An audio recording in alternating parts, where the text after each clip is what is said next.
Ja sam brzina. Svi spremni za utrku. 3, 2, 1, kreni! Nabrijani auti na trkačoj stazi, opasna brzina, zato se pazi. Munjeviti Jurić u punoj je snazi, kroz ciljnu liniju prvi prolazi. Niko nikad nije bio tako brz kao on, nikad nitko nije tako zapalio beton. Gori cijeli stadion, Juri Jurić Adilon, ko da više nije auto, ko da sad je avion. Al što je sad to? Što je to? Ispred njega sad se ogromni pauk stvorio.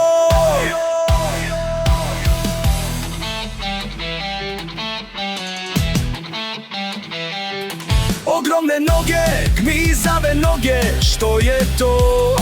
Oh no, crvene oči, gleda pa skoči mu na nos.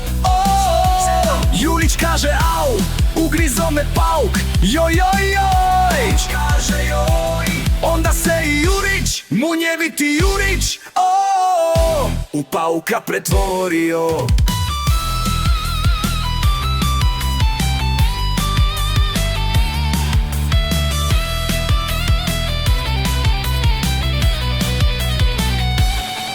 Svi su pobjegli, izgledao je strašno. Postao je autopauk, pitao se zašto. Želio je samo opet biti brz i lijep, a sada od njega bježi čak i šlep.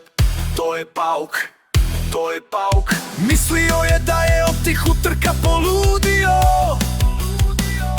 a sve je bio samo san i Jurić se probudio. Mislio je da je od tih utrka poludio, a sve je bio samo san i Jurić se probudio. Nabrijani auti na trkačoj stazi, brzina opasnost, zato se pazi.